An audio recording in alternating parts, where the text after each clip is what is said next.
දසබල ඥාන සිව් විසරද ඥාන ඇති මගේ ලෞතුරා තථාගත සම්මා සම්බුදුරජාණන් වහන්සේ වදාලා මිනිහගේ දියුණුවට ගෑණිගේ කටින් පිට වෙන වචනේ බලපානවා කියලා. gedara නෝනගේ වචනේ. හරි. ඕන ආශිර්වාද. ඒ කියන්නේ නෝනගේ ආශිර්වාදය ඕන.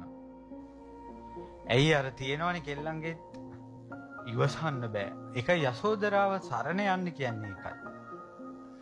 අවුරුදු 6ක් බලාගෙන සිටීම. ඈ දන්නවද අවුරුදු 6කින් එනවා කියලා? දන්නේ. ස්වාමියා ගියා. ඈ හිතුවෙත් නින්දේ එදා මං හිටපු නිසායි ගිහිල්ලා තියෙන්නේ කියලා. ඊට පස්සේ යාට කල්පනා වුණා ඔබ වහන්සේ මේ හැම දෙයක්ම අතෑරලා ගියා. 11 ඔබ වහන්සේ සැනසුණා. හැබැයි මට තවම සැනසෙන්න බැරි එක හේතුවක් තියෙනවා. ඒ තමයි මට තව එකපාරක් ඔබ වහන්සේගේ මූණ බලන්න ඕන. එහෙමයි යා හිතුවේ. එතන සාප තියෙනවද? නෑ.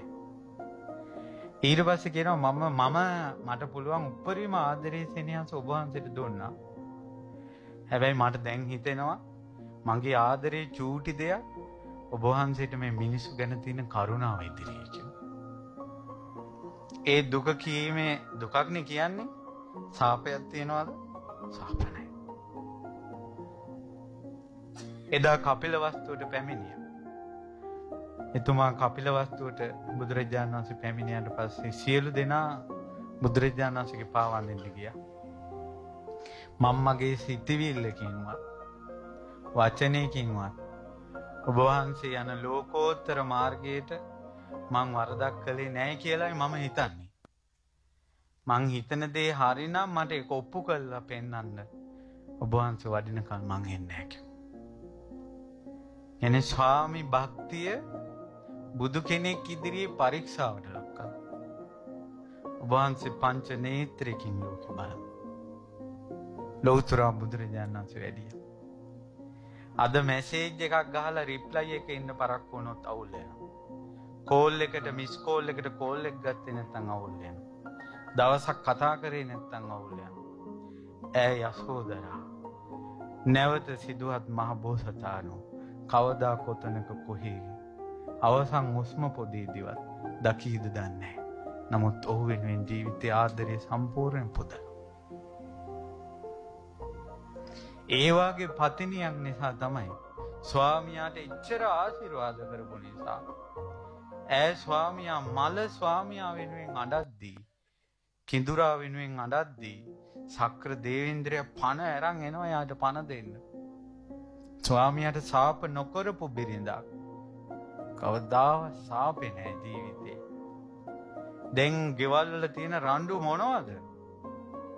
තෝ බැඳගත්තේ එකටයි මට මෙහෙ වෙලා මන්දි යක්කු යක්ෂණියෝ කියලා බැන ගන්නවා රණ්ඩු. කසාද බැඳ ඔයාලා තරුණ දූල පුතාලා උඹලගේ හිත්වලට කොනකින් කවදාරි කසාද ජීවිතයක් කියලා එකක් එනවා රිංගනවා. ඒ ජීවිතේ සිදුවිලි උඹලට එද්දී දුවේ පුතේ උඹලා හැමදාම රණ්ඩු වෙන්නවත් කෑම පිඟම් පොලේ ගහ ගන්නවත් අහක බලාගෙන ඉන්නවත් තරහ වෙලා ගෙවල් වල එන්නවත් නෙවෙයි උඹලා බඳින්නේ.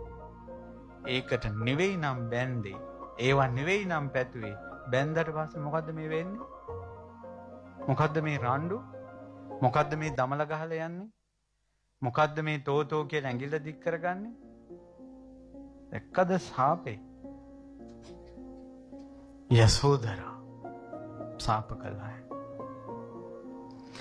ඉතින් ඒ නිසා ස්වාමියාගේට සාප කරන්න ඕන බිරින්ද කසාද බැඳපු බිරින්දෑවරුන්ටයි මේ බණපදේ. තමන්ගේ මිනිස්සයා සැනසෙල්ලේ ඉන්නවා දකින්න කැමති නම් මිනිස්සයාට කරදරයක් වෙනවා දකින්න කැමති නැත්තම් ඒ පවුල දියුණු වෙනවා දකින්න කැමති නම් තමන්ගේ මිනිස්සයාට සැර වචන කටින් කියන්න එපා. පිරිමි දැනගන්න ඕන කාන්තා ජීවිතය කියලා කියන්නේ යම්කිසි කර්ම විපාකයක්. ඒ කර්ම විපාකයක් වුණාට ඔය කාන්තාවකගේ හිතෙන් එන ගින්දරත් එක්ක පිට වෙන වචනේ හරිම සැරයි. ස්වාමියාට ආදරේ තියෙන බිරිඳකට සත්‍යක්‍රියා කරන්න පුළුවන්. සත්‍යක්‍රියා කරන්න පුළුවන්. ඉතින් මේ කටින් පිට වෙන ආදරයක් සෙනෙහසක් නැතුව හිතේ එන ගින්දරත් එක්ක මට අසාධාරණයක් වුණා කියන ගින්දරත් එක්ක කටින් පිට වෙනව නේද වචන? සාපයක්. ආය උයන දෙයක්වත් රහ නැහැ ගෙවල් වල. උයන දෙයක්වත් රහ නැහැ. පිරිමින්දයි මේ කතාව කියන්නේ. මේ අයගේ ජීවිතේ ගොඩාක් දුක් තියෙන ඔයාලා දන්නේ නැතුව. මෙතන ඉන්නේ තරුණ දූල පුතාලා, අම්මලා තාත්තලා වැඩිහිටිය අයෝ මම මේ කියන්නේ උඹලට තේරෙනවා. කෙල්ලෝ මාසේ ගානේ විඳින දුක, ඒ වේදනාව කොයි වගේ දුකක්ද කියලා පිරිමේ කීනකින්වත් දන්නේ නැහැ. දස මාසයක් දරුවෙක් බඩේ තියාගෙන ඉඳලා කාන්තාවක් විඳින දුක මොකක්ද කියලා පිරිමියෙක් හීනකින්වත් දන්නේ නැහැ. දරුවෙක් වදනකොට එහෙම නැත්නම් බඩ කපලා අර දරුවා එළියට ගන්නකොට ගෑණියෙක් විඳින දුක මොකක්ද කියලා පිරිමියෙක් හීනකින්වත් දන්නේ නැහැ. පිරිමියෙක් ජීවිතේ කොයි විදියට සතුටු වුණත් සන්තෝෂයටපත් වුණත් කාන්තාවගේ හිතේ එයා බලාපොරොත්තු වෙන සතුට සොම්නස කවදාවත් හිතවල පිරෙන්නේ නැහැ කියලා පිරිමි කවදාවත් දන්නේ නැහැ. ඒ වාගේ දුකකින් පීඩණයකින් ඉන්න කාන්තාවක් ඒ දුකත් එක්ක මුහු කළ වචනයක් දැම්ම නේද එළියට? සාපේ. මන්තරයක් ලක්ෂ වාරයක් ජප කළවත් ගන්න බැරි බල සිද්ධිය ඒ කාන්තාවගේ වචනෙන් එළියට එනවා. කෙල්ලෙක් අම්මා තාත්තත් අතෑරලා කොල්ලට පුදුම ආදරයකින් ලෝකෙම එපා මට ලෝකේ ඔයා කියලා හිතාගෙන කෙල්ල ආවා. අර කොල්ලා මාසෙන් දෙකෙන් බොණ්ඩ පටන් ගත්තා. ඇවිල්ලා අර කෙල්ලට ගහනවා ඒ කෙල්ලගේ ඇඟේ තුවාල හූරලා කොණ්ඩෙන් ඇදලා ගහනවා. ඊට පස්සේ ඒ දුක ඉවසන්න බැරුව අම්මා තාත්තත් එපා කියලා මං ඔබත් එක්ක ආවේ කොච්චර බලාපොරොත්තු ඇතුවද? මගේ කනකර උකස් තියලා මං තොට සල්ලි හොයලා දුන්නේ. ගෙදර මොකොත් කන්න නැහැ කියන්නේ නැතුව මිනිසුන්ගේ ණයට ඉල්ල තම්බ තොට කන්න දුන්නේ. එහෙම වෙලාත් තෝ මට දෙන වද ටික මගේ ඇස් ඉදිරිය පිටම තොට සහ ගන්න ඕන කියලා කිව්වා. ඉතින් දවසක් මේ දෙන්න ටවුන් එකේ යනකොට බඩු ටිකක් අරගෙන පාරෙන් මාරු වෙනකොට අර කොල්ල වාහනයකට යට වුණා. අර කෙල්ල ඉස්සරහා පිට. අවුරුද්දක් දෙකක් අඬ හිටියා. දෙවෙනි කසාදේ කරගත්තා. දෙවෙනි කසාදේ කරගෙන ටික දවසක් යනකොට බඩට දරුවෙක් ආවා. දරුවා ඉපදුණා. අංග විකල දරුවෙක්. අතපය වකුටු වෙලා කටින් කෙල වැක්කිරි කෙනෙක්. ඊට පස්සේ ওই දුකටත් එක්ක හිත හදාගන්න දරුවත් බලා ගන්න ගම ටික බණ අහන්න ගත්තා. බණ අහනකොට රුවන්වැලි සෑයේ බෝධි වඳින හැටි ඉගෙන ගත්තා. ඉතින් මෙයා විටින් විට රුවන්වැලි සෑයට එහෙම ගිහිල්ලා බෝධි වැඳ පිරිච්චි කිය සෑයෙන් අහනවා ඇයි මට මෙහෙම වුනේ? මං වරදක් කළා නෑනේ ඇයි මට මෙහෙම වුනේ කියලා. දවසක් එයාට හීනෙන් පේනවා එක්කෙනෙක් ඇවිල්ලා කියනවා ඔය ප්‍රශ්න අහන්න එපා. උඹ කලින් මිනිහට පැතුවා නේද? උඹට සහ ගහනවා මට මගේ ඇස් දෙකට පේන්න ඕන කියලා. ඕ නත් දෙක උඩ සහ ගහලා ඉන්නවා බලපන්. කලින් ජීවිතේ මිනිහා ඔය දරුවා වෙලා ඉපදිලා තියෙනවා. දැන් සහ ගහලා ඉන්නවා උඹගේ ඇස් වලින්ම උදේ හවස බල හිටපන් කිව්වා. සාපේ පාරාවලක් කියලා එනවා කියලා කිව්වනේ. සාප කරන්න එපා. කෙල්ලන්ටත් මේ කතාව කොල්ලන්ටත් මේ කතාව. එනවා කැරකිලා. මේව හොඳට තේරෙනවා නම් මේ කෙල්ලන්ගේ සාපේ කියන එක පුදුම සැරයි. එදා බාහිය දාරුචීරිය අසුමහා ශ්‍රාවක මහෞත්තමයන් වහන්සේ වහා ධර්මය අවබෝධ කරන සංඝයා අතර අග්‍රයි. ඒ උත්තමයා අරහත්වයට පත් වෙලා චීවරයක් හොයාගෙන යද්දී යක්ෂණියක් හරකෙක්ගේ ඇඟට ආරූඪ වෙලා රහතන් වහන්සේට ඇන්නා. මේ යක්ෂණියක් ඇන්නේ රහතන් වහන්සේට. දැන් අපේ මිනිස්සු හිතනවා ධාතුන් වහන්සේලා ගෙදර තිබ්බම යක්කු ප්‍රේතයෝ ඉන්නේ නැහැ. අමනුෂ්‍ය කිට්ටු වෙන්නේ නැහැ කියලා. ඒක පට්ටපල් බොරුවක්. අමූලික බොරුවක්. ඒ රහතන් වහන්සේලා ජීවමානව හිටියට ඒ රහතන් වහන්සේලාගේ පාළඟ වැඳ වැඳ ඔය යක්කු පෙරේතෝ සරණ ඉල්ලනවා, පීඨ ඉල්ලනවා, දුක කියනවා. ජීවමාන ශරීරය ළඟටත් ඇවිල්ලා ඒ අය වැඳනා ධාතුන් වහන්සේලා ළඟට කොහොමදත් එන්න පුළුවන්. අපිට ධාතුන් වහන්සේලා තියෙන යක්කු පෙරේතෝ එලවන්න නෙවෙයි, වැඳ වැඳ පින් කරගන්න. අර රහතන් වහන්සේට ඇන්න අර යක්ෂණී හරකෙක් ගැඟට ඇවිල්ලා. පුක්කුසාති කියලා මහෝත්තමී අනාගාමි වෙලා සිවුරක් හොයාගෙන යද්දී අර යක්ෂණීම හරකෙක් ගැඟට ඇවිල්ලා ඇන්න අනාගාමි කෙනගේ බඩට කලුරිය කළා. සුප්පබුද්ධ කොට්ටි සෝතාපන්න වෙලා බුදුරජාණන් වහන්සේගෙන් බණ අහලා සෝවාන් වෙලා ලගින තැනට යද්දී හරකෙක් ගැඟට අර යක්ෂණීම ඇවිල්ලා ඇන්නා. මාර්ගඵලලාභින් ඇන්නේ මේ යක්ෂණිය. ලෞතර බුදුරජාණන් වහන්සේ දන්නේ දකින්නේ අතීතේ කෙල්ලෙක් එක්ක කතා වෙලා කොල්ලෝ 4 දෙනෙක් කැලේයන් කියලා කෙල්ල කැමති වුණා. කොල්ලෝ 4 දෙනාම ගිහිල්ලා මේකිත් එක läගලා මේකිට ලස්සන ලොකු කරාඹ දෙකක් තිබ්බා මැණික් කොබ්බලා. ලොකු මාලයක් තිබ්බා මැණික් කොබ්බලා. පාවල නූපුර තිබ්බා රත්තරණි. ඉනේ මණි මේකලාව තිබ්බා රත්තරණි. කොල්ලෝ ටික කිව්වා ගමු මේක කියලා. ඉතින් අර කෙල්ලත් එක්ක ඉඳලා බෙල්ල මිරිකුවා. ඒ කෙල්ල බෙල්ල හිරවිගෙන යනකොට කල්පනා කළා තොපි 4 දෙනාව මාව විනාශ කළා. මගේ මාවත් දැන් මරන්න හදනවා, මං තොගෙන් පලි ගන්නවා. මං දැක්ක පොතක ලියලා දෙනවා. මම මතක නෑ කොයි පොතේද කියලා. එයා ඉස්පිරිතාලේ ගිහිල්ලා ඉන්නකොට ළඟ ඉඳලා මහත්තයෙක් ඇක්සිඩන්ට් වෙලා. ඒකේ මහත්තයාට වයස අවුරුදු 60ක් 70ක් වගේ මාච්චි කෙනෙක්. ඒ ඇක්සිඩන්ට් වෙලා ත්‍රිවිල් එකේ දාගෙන ඇවිල්ලා දොස්තර මහත්තයා බල්ලා කියලා මේ බේරන්න බෑ කියලා. එතකොට අර අම්මා අරුන්දගේ අත් දෙක අල්ලගෙන තාත්තගේ උඹ මේ අතින් කණ්ඩ බොණ්ඩ හොයලා අපි කී දෙනෙක් නඩත්තු කළාද? උඹ අපේ දුක නැති කළා. උඹ අපේ යුතුයකම් උඹගෙන් වෙන්න ඕන යුතුයකම් මගේ රත්තරනේ උඹ ඉෂ්ට කළා. උඹ දැන් දෙවියන්ගේ ලෝකෙට ඵලයක්. උඹ දෙවියන්ගේ ලෝකේ දෙව්සිරි නරඹපන්.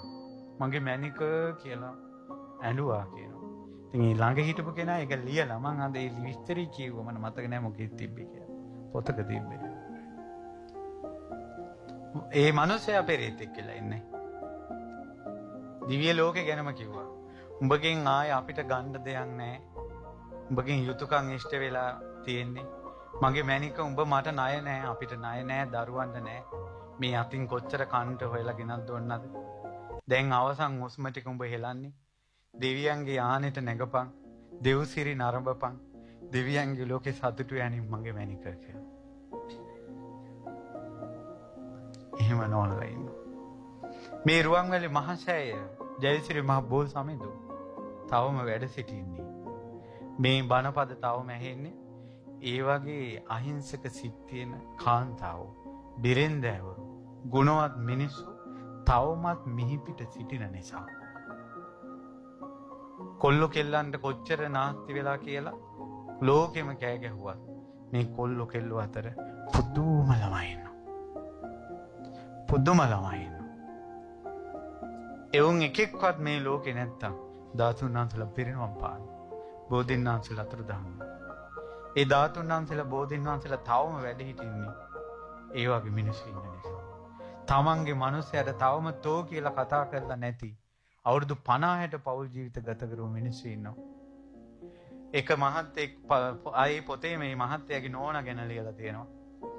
අද දක්වාම බැඳලා අවුරුදු 50යි කියනවා. නෝනාට බනින්න හිතිලා නැහැ කියනවා. අද දක්වාම බනින වැඩක් එයා කළත් නැහැ කියනවා. නෝනාට බනින්න හිතිලත් නැල්ලු, බයින වැඩක් කරලත් නැල්ලු. නෝනා වචනයක් කියලත් නැල්ලු. ඒ නිසා සිද්ධාර්ථ මහ බෝසතුන් යසෝදරාවාගේ මේ ඉරහඳ වගේ මහෝත්තම උත්තමයෝ මේ ලෝකේ නැති වුණාට ඒ ඉර දිහා බලාගෙන, ඒ හඳ දිහා බලාගෙන ආලෝකයක් කරා යන පින්වන්ත මිනිස්සු මේ ලෝකේ නැතුව නෙවෙයි ඉන්නවා. දුවේ පුතේ පුතාල යසෝදරාගේ ගුණ අහනකොට යසෝදරාවක් වගේ කෙල්ලෙක් පතනවා. එහෙනම් ඔයාලට සුදුසුකමක් ඇති කරගන්න බෝධිසත්ව හිතක්. බෝධිසත්ව හිතක් තියෙන කොල්ලෙකුට යසෝදරාවක් වගේ කෙනෙක් හම්බ වෙයි. යසෝදරාවක් වගේ කෙනෙකුට බෝධිසත්වෙක් වගේ කෙනෙක් හම්බ වෙයි. මේ සක්කා මේ දකින එකාට මැසේජ් ගගා කෝල් කර නිකන් දකින උන්ට ඇස් ගගා එහෙන් මෙහෙන් වංගු දදා ඔහොම යන්නේ උන් යසෝදරාව දිහා බලන එක හොඳ නෑ. වැන්දට නම් කමක් නෑ.